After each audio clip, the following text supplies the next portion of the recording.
নমস্কার, কেমন আছেন সবাই? আশা করি সবাই খুব ভালো আছেন।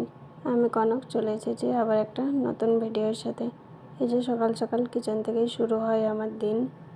আপনাদেরকেও একটু দেখিয়ে দিলাম। এই যে মেয়ের সকালের টিফিন রেডি হয়ে গেছে, এটা একটুখানি দেবো আর একটুখানি খেয়েও যাবে। আলু, সয়াবিন আর ক্যাপসিকাম, টমেটো দিয়ে একটু পোলাওয়ের মতো করে দিয়েছি, আর এর সঙ্গে একটু রায়তা দিয়ে দেবো, তাহলে খেতেও ভালো লাগবে। আর আমার মেয়ে যেহেতু ও টক দইটা পছন্দ করে, তো যার কারণে রায়তা খেতেও খুব ভালোবাসে। এইসব তো এরকম নর্মালিও খাওয়া যায়, কিন্তু রায়তা হলে আর একটু বেশ ভালো লাগে। যাই হোক, ভিডিওর শুরুতেই আপনাদের কাছে অনুরোধ করছি, যদি ভিডিওটা ভালো লাগে একটা লাইক, সাবস্ক্রাইব করে আমার পাশে থাকবেন। আর যদি হাতে একটু সময় হয় তাহলে স্কিপ না করে পুরো ভিডিওটা দেখবেন। আশা করি ভালো লাগবে, খুব একটা খারাপ লাগবে না। এখন ভিডিও এমন হয়ে গেছে, মানে 1 মিনিটও কেউ হয়তো ওয়াচ করছে না, সেকেন্ডের মধ্যে সবাই পালিয়ে যাচ্ছে, কারো হাতেই সময় নেই।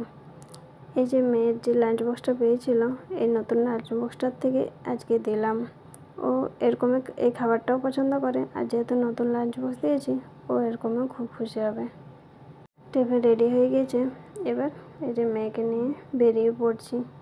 রোজকার দিনের মতো আমার তো এই একই কাজ, সকালে উঠে মেয়ের নাস্তা, মেয়েকে ছাড়তে যাওয়া, বাস। সকাল সকাল একটুখানি ঠান্ডা রয়েছে, যার কারণে ও ঠান্ডাতে আজ একটু অন্যরকম হয়ে গেছে। মেয়েকে ছেড়ে এসে একটু দোকানে ঢুকেছিলাম, কিছু সামান নিতে হবে।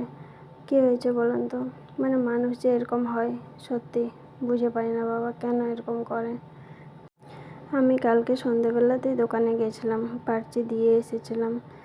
তখন দাদাটা বলল যে আপনি এখন চলে যান, আমি মানে একটু পরে পৌঁছে দিচ্ছি, কিন্তু আর পৌঁছে দেয়নি। আবার রাত্রে 8টার সময় ফোন করলাম, তখন বলল 10 মিনিট পরে যাচ্ছি, কিন্তু তখনও এলো না। মানে রাত 10টা, 10:30 তক আমি বসে থাকলাম, কিন্তু আসেনি।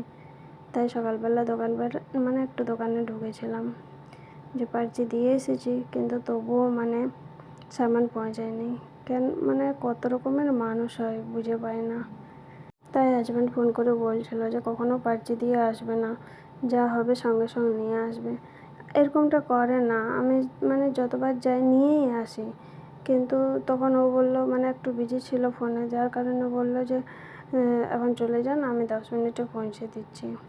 কিন্তু যাই হোক, আসেনি, আর কি করা যায়, সকালবেলায় নিয়ে এলাম একেবারে। আর আজকে শরীরটা ভীষণই খারাপ লাগছিল, যার কারণে মেয়েকে ছেড়ে আসার পর কিচ্ছু কাজ করিনি, শুয়ে পড়েছিলাম।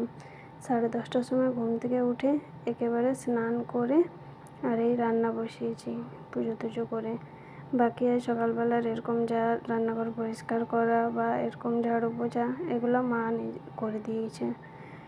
আর মা রান্নাটা করতে চায় না, বলে তুইই কর, যার কারণে রান্নাটা মানে আমার জন্য রেখে দিয়েছিল। আমি ঘুম থেকে উঠে তারপর রান্না শুরু করেছি। এই যে আজকে করলা আর আলু ভাজা করছি, আর এদিকে সয়াবিন ভাজা করব। একটা আপনাদের কথা বলি, এই যে সয়াবিন ভাজার সময় কড়াইতে লেগে যায়, কড়াইটা গরম করে তেলের মধ্যে যদি একটু লবণ দিয়ে দেওয়া হয় না, তাহলে দেখবেন আর সয়াবিনগুলো কড়াইতে লাগবে না। ঠিক এইভাবে যখন মাছ ভাজা হবে, তখনও যদি একটু লবণ দেওয়া হয়, তাহলে মাছগুলো আর কড়াইতে খুব একটা লাগে না দেখি।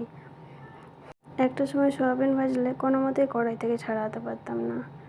কড়াই গরম করলে জানি না কেন, হয়তো ঠিকভাবে রান্না পারতাম না, যার কারণে এখন করতে করতে অনেকটাই অভ্যস্ত হয়ে গেছি, আর কিছু কিছু জিনিসও শিখেছি।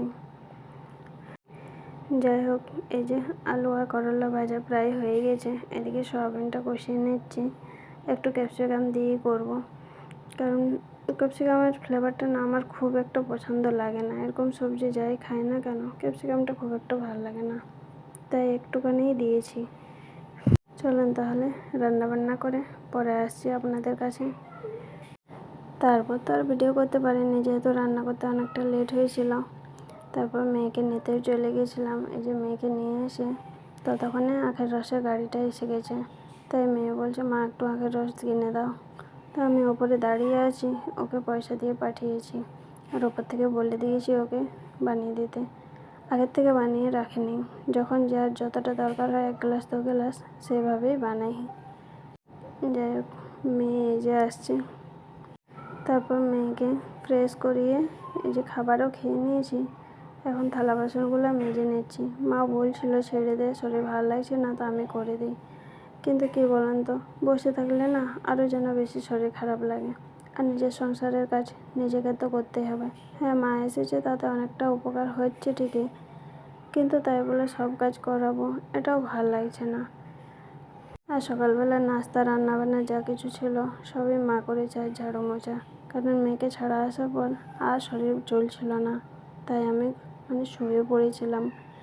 সকালবেলায় ভেবেছিলাম যে আজকে উঠবো না, মেয়েকে আজকে ছুটি করে দিই, কিন্তু ভাবলাম না, আমার শরীর খারাপে যদি ছুটি করি তখন আবার ওর শরীর খারাপ বা এরকম ছুটি কাটি একটা দুটো তো হতেই থাকে। যার কারণে একটু উঠে কষ্ট করে মেয়েকে পৌঁছে এলাম। তারপর এসেই শুয়ে পড়েছিলাম। প্রচণ্ড মাথা ব্যথা করছিল, জানি না কেন। এটা একা থাকলে সব কাজ যতই কষ্ট হতো না কেন করতেই হতো। এখন মা আছে বলে অনেকটা তাও রেহাই। আর রান্নার পর তো গ্যাস মোছার সময় পাইনি, তখন মেয়েকে নিতে চলে গেছিলাম, যার কারণে এসে খাওয়া দাওয়া করে তারপর গ্যাস মুছছি। আজকে গ্যাসটা স্কচ ব্রাইট দিয়ে সাবান দিয়ে মাজিনি, এরকম এই যে ভেজা নেতা দিয়েই ওপর থেকে মুছে দিলাম। রোজ রোজ তো আর শরীর এক চলে না, তাই কোনো দিন এইভাবেই করতে হয়। নিজের শরীর বুঝে সবসময় কাজ করতে হয়, তাই না? কারণ শরীরটা তোমার নিজের, সেটা তোমাকে নিজেকেই বুঝতে হবে, কেউ বুঝে দেবে না। সংসারের কাজ তো তোমার রোজই রয়েছে, যতই করো না কেন কাজ শেষ হবে না। আজ তাহলে আসি, সবাই ভালো থাকবেন, নমস্কার।